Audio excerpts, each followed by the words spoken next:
Hey Internet, I'm Simon Squibb, your host at the Good Luck Club podcast. Our mission is to help anybody out there that's thinking of starting a business do just that. Equally, if you've started a business and are struggling, maybe you need a little bit of inspiration and knowledge. And we hope by interviewing some of the world's most successful entrepreneurs and change makers that you'll get the knowledge you need to become the person you want and turn your business into that dream company. I personally have started 17 companies from scratch and have invested in over 65 startups. When I sat down and analysed how I did it, I discovered a secret. It was all luck. I'm here to tell you, in my opinion, without luck, it ain't gonna work. Each week, I will discuss with my guests this theory and see if luck is a skill as I feel it is. I hope you enjoy our episode this week. So Joanna, welcome. Thank you. It's so nice being here. It's wonderful to have you. Well, why don't you tell our audience a little bit about you? So I started my career in investment banking. I did that for 8 years in New York and London. And I always loved to look and dress smart, but because I was working 14, 16 hours a day, running around the trading floor, traveling a lot, I felt that the work clothes didn't keep up with me. They didn't really perform. And it hit me one day, the eureka moment was, I had a 4 a.m. cab pickup, a day of meetings in Stockholm, and then when I boarded the really late flight coming back, I was sitting in my seat exhausted, and then I just thought everything I was wearing felt really uncomfortable. My waistband was digging in, my blazer, like I couldn't move my arms, and in that moment I wish I wore my yoga clothes. And so I thought to myself, could this feel like yoga and still look like a power suit? And imagine all the times like we needed our focus the most to deliver our best performance. I want to build a world where clothes didn't restrict us, but rather empowered us to give our best performance, to do what we need to do in the moment that we need it the most. And so that was the sort of genesis for the idea of the brand. And that was over 3 years ago. I ended up taking a full break from investment banking. I enrolled in London College of Fashion for design and pattern cutting, did a 3-month unpaid internship with my wedding dress designer in London, and started researching fabrics, testing over 60 different performance fabrics, and ultimately launching the first collection 3 years ago. That was made out of basically yoga feeling, like actual performance fabrics, but tailored with some of the best product people, designers in London. So you launched your business initially in London. Yes. Did you find it hard to break into the fashion industry? How did it feel? It felt really foreign in the beginning. I didn't come from fashion, obviously. I knew finance, and so I felt that internship provided the first sort of real world environment in a fashion business, and the first network I had in fashion, meeting people who were pattern cutters and production people and wholesale directors and retail people, and starting to go from there and figuring out and navigating the new industry I was going into. But once I was in it, I think I was able to figure it out. It's so much also about networking and getting out there and meeting people, and then people buying into your story and wanting to help you in those early days. The theme of this panel is partly around data. When you launched your business, traditional retail outlet, I know you have a retail outlet, but how did you develop the business? What was your strategy?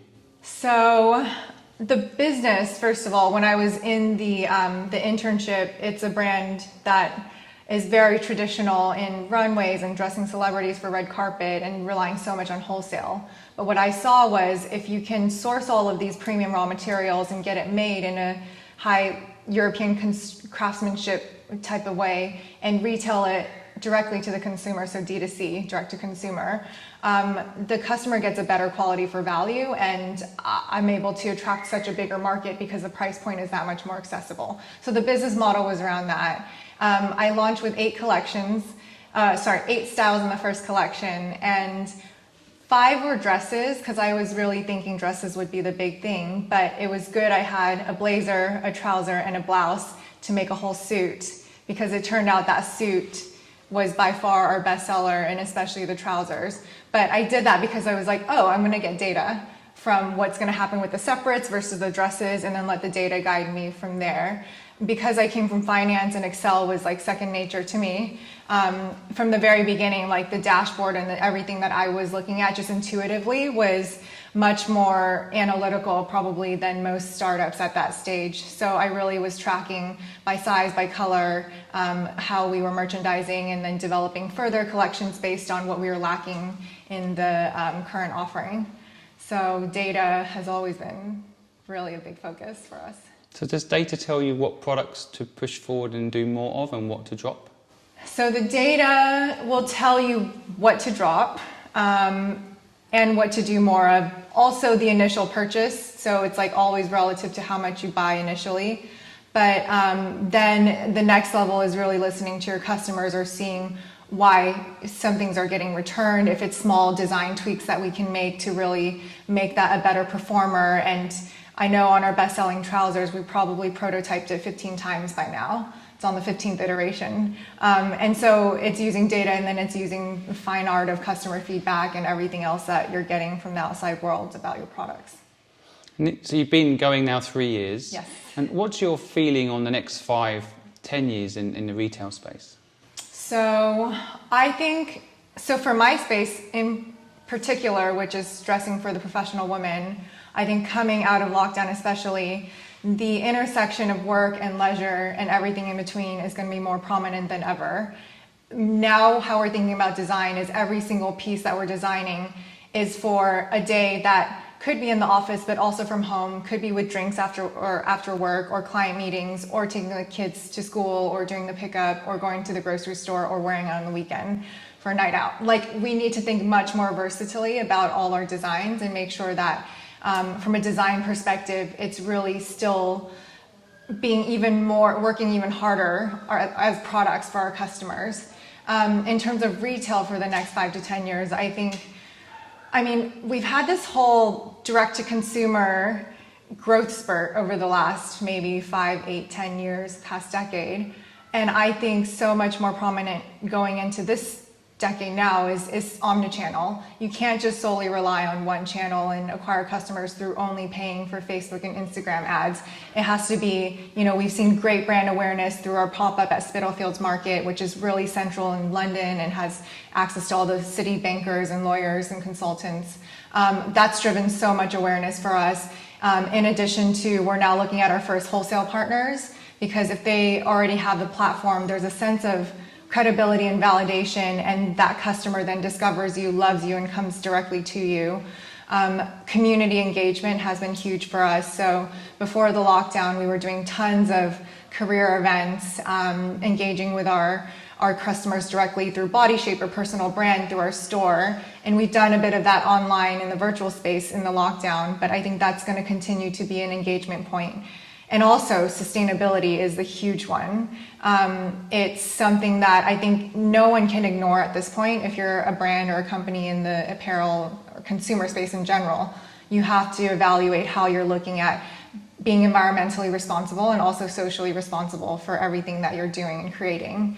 But for us, I'd like to think that we're really on the forefront of all of that in terms of the fabrics and fibers we're evaluating today for commercial viability that are just coming out to the market, thinking about fabrics that are from nature and going to be biodegradable, or if they are synthetics, and how can we repurpose that in a second life in technology that breaks down the fibers and reuses them again, regenerated recycled fibers. I could keep going on and on about sustainability. That's fascinating. But yeah, I think that's got to be the next 5, 10, 20, 30, forever years. How do you see technology playing a role in fashion going forward? So I think technology has already played such a huge role in fashion. You know, something that some of the investors I speak to say is it's never been easier to start a brand, because you have platforms like Shopify and Instagram that build your e-commerce engine and then build your brand awareness, and anyone can do it. So I think already in a way technology and e-commerce is to that point. But for the future, something that we're working on right now to launch in the next few weeks is social commerce. So for us, what that means is, imagine you, Simon, love the melange gray top, you need like at least 3 every few months. If you typed into WhatsApp to your favorite store that you got it from, hey, I'd like to reorder, they gave you a link to check out and you're done. Or you just had a chat with them, hey, what's the new feature in this? And they told you what it was in one quick, pre-automated message. Then it transforms your relationship rather than going on a website, even on mobile, and still clicking through all the buttons and doing a checkout process. So we're integrating WhatsApp into our online platform in July. And we're really excited to be one of the first companies to pilot it with the software service that is launching it right now. So do you see this kind of instant access to products as the future of tech? What about tech in clothing itself? So that's an interesting one. I think, first of all, clothing has to be really functional. And having things like the convenient pocket for a woman to put her credit card, smartphone, to go downstairs, run and get a coffee instead of her whole tote bag. That is very practical function that's already, everyone can adapt to. What I've seen with sort of paying attention to what's happening in wearable tech is that the user adaptability today is still quite low. Is it really serving and solving that immediate need that you need to be on your body? I think a watch is different because it's something that's been wearable tech since the watch was invented. But for clothing and tech, like heat detection and things like that, I just haven't seen the commercial viability of it from so many innovative companies out there trying it. And I think it always comes from a customer need. For me, with the performance fabrics, it was comfort, empowering, confidence. And I'm not sure if there's a gadgety thing to put into our garments yet that's going to make sense for our customer. And what about niche marketing? Like I'm wearing Lululemon in solidarity for your brand today because I can't buy your brand because there's not a male version of it yet. Otherwise, I would be wearing it. But what do you feel about that? Is it a good play to kind of focus in on women, or do you see itself expanding into menswear as well? I actually think about this all the time. Probably on a quarterly basis around the time of the board meeting, because I think what we have developed in our garment construction, research of the fabrics, all of that is easily extendable into a men's collection, even children's wear or maternity wear. And today, because we're still such a young startup, we've honed in so much around the messaging of female empowerment. That's so much of the story of where I came from and the authenticity built into the brand and we're still so young that there's so much room to grow in the women's wear space.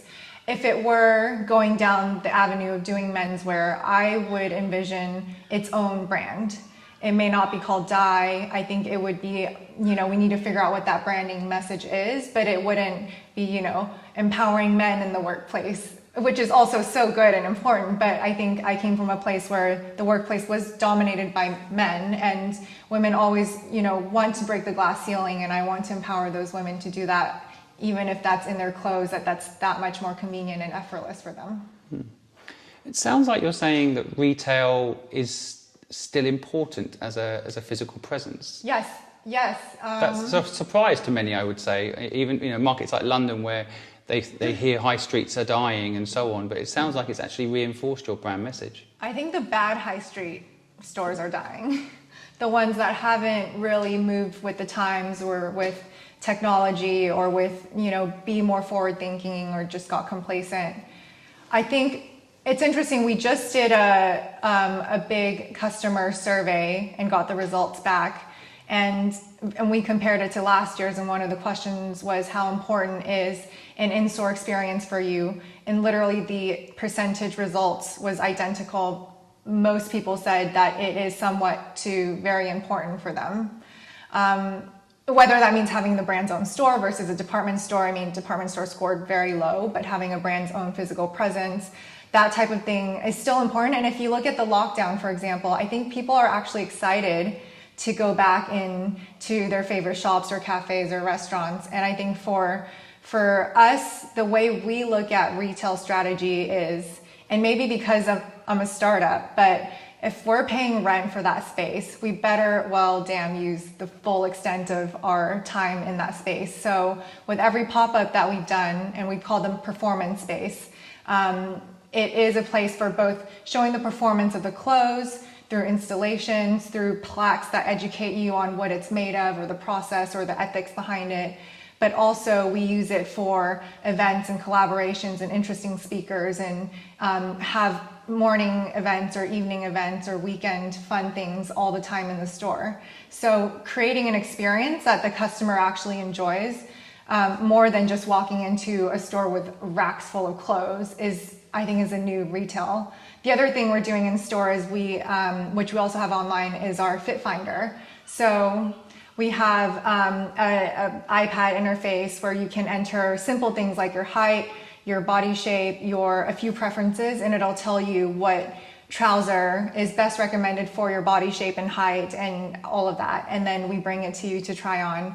And we also have plaques showing the 4 or 5 different women's body shapes there are, so that we can help you dress to optimize for your body shape, because women, as you know, come in many shapes and sizes. I know you just closed a funding round. Yeah.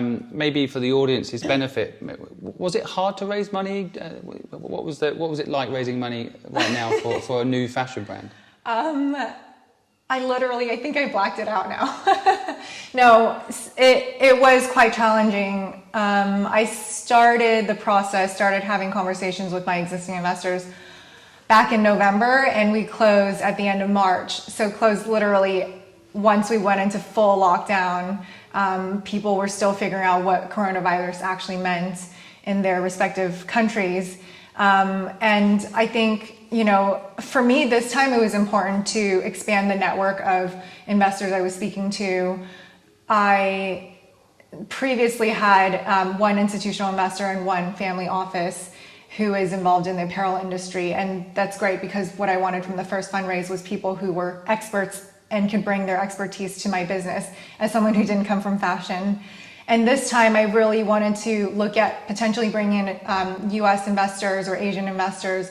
Also, before it was entirely men on my cap table, and after this round, we have almost 2/3 women on my cap table. So that was another KPI that I wanted to hit. But then it did involve me having probably almost 100 meetings, calls or coffees and second rounds, and so much pitching to do. And I think in the end, I'm really pleased where we came out, because we have people who really are experts from fashion and forward-looking and forward-thinking in the types of investments they're making today in circular economy or innovations in the future of disposing or different parts of the supply chain of fashion.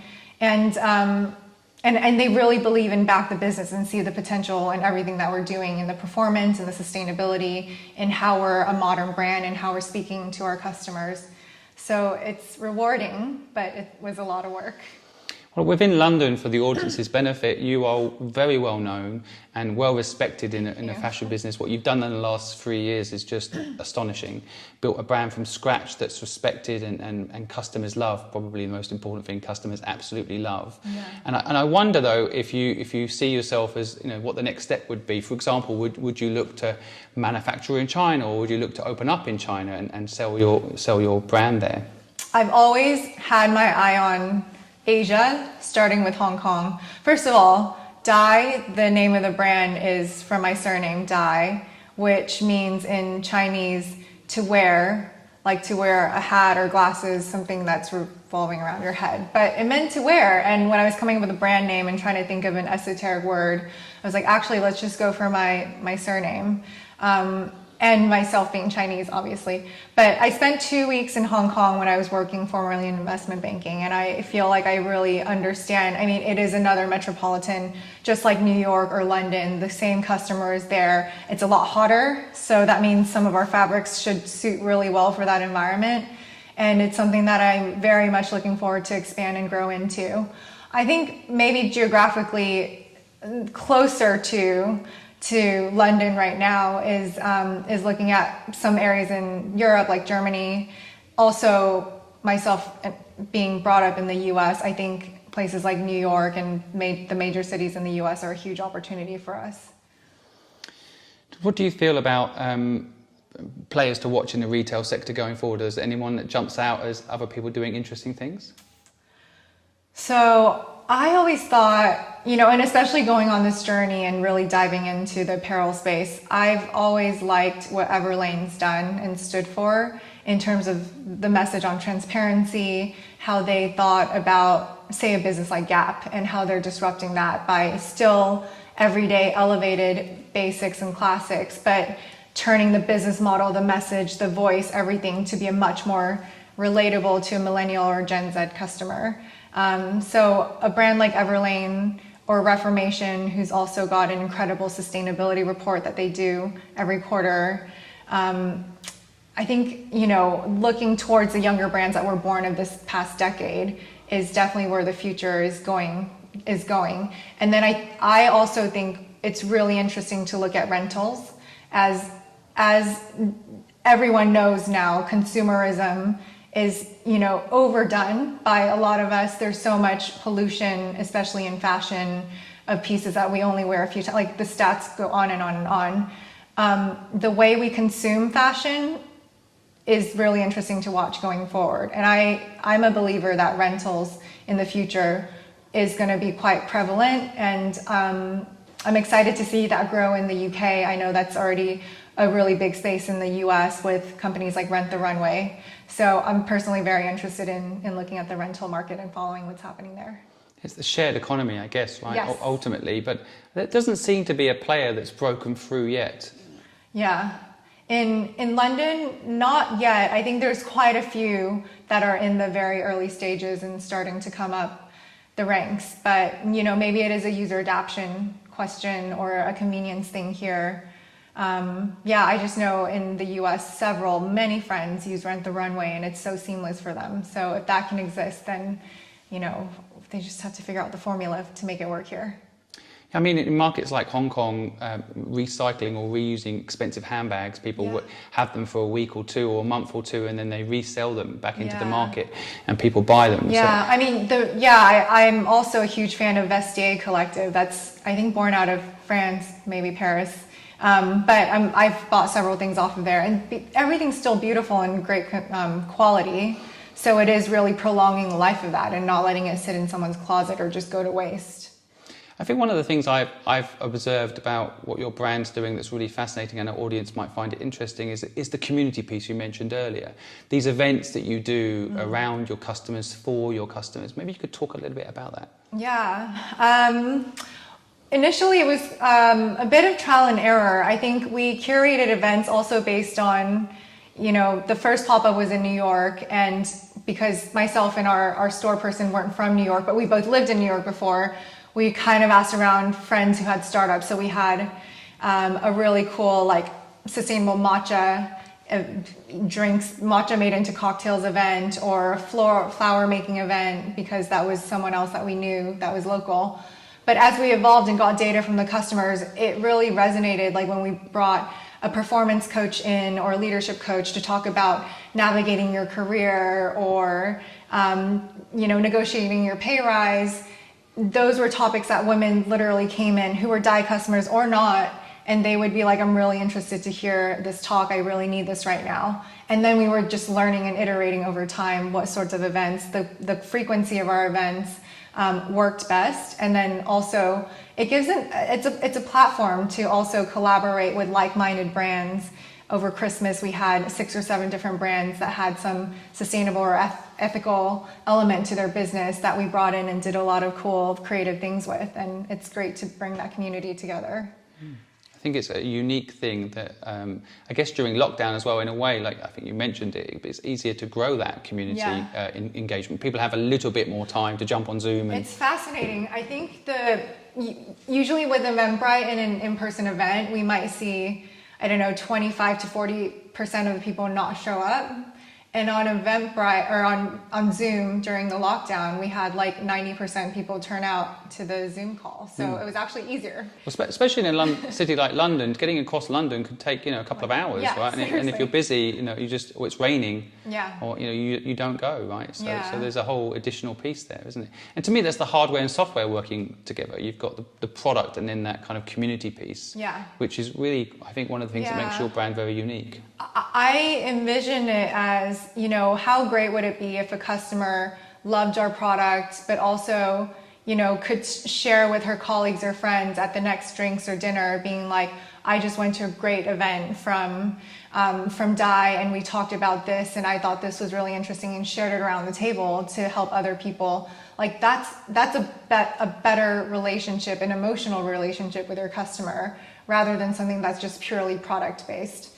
Something that one of our investors says is that the future of brands is not buying the products, but buying into the brands. So I think that's true. And on that subject, I mean, going back a step to sustainability for a moment, I feel like a lot of retail businesses talk to sustainability, but how do you ensure that your authenticity is there in that subject for customers to really believe it, for example, or really know the impact buying from you versus another brand will make? I think for customers, it's so hard to know, because now a lot of brands and companies through marketing are greenwashing or doing the one thing, but 99.9% of the rest of their supply chain is not that. And for the older companies, it's so difficult it can't happen overnight. It's got to be piece by piece. But how does a consumer know? I think they have to ask the questions and probe deeper than what's on the surface level. Like, what are they actually doing? Can they provide the stats? Can they show, behind the scenes or verification or signatures, what's more to it? And for me, this is maybe one of the reasons why some investors find me interesting, because I came from a finance background and I also studied electrical and computer engineering. I'm very also like analytical and science brained, but I really rely on the science, and I can stand behind the science. So when we send out, our message around sustainability, that 98% of our products are made in Europe and 100% are, Ecotech certified, all of these stats, or how much we shipped on carbon offset last year, I looked at those and I calculated it, or I validated the calculations, and I'm like, this is where we are. And I hope a consumer who reads that is like, how can they make up a number? Whereas, other brands that maybe just put one thing out there that they've done like we have, our packaging is made from recycled cardboard, then great, what else are you doing? What is everything else in your business looking like? Do you pay the London living wage to your interns? Like, those are the questions that should be asked. Well, Joanna, thank you so much for sharing your knowledge. I could personally listen to your insights and story all day long. We only have half an hour with the audience today, but I want to thank you for your time, for sharing your insights. And if anyone has any questions of Joanna, then feel free to ask on social media. Great. Thank you, Simon, for having me. It's lovely to be here. Thank you for listening to the Good Luck Club podcast. We know you have thousands of podcasts you could be listening to, and you've chosen us. We, of course, feel lucky. If you want to hear more, please go to thegoodluckpod.com or go to any of our social media pages and share with us your views, your insights, and any way that we can improve what we're doing to make it a better experience for you. We wish you the best of luck.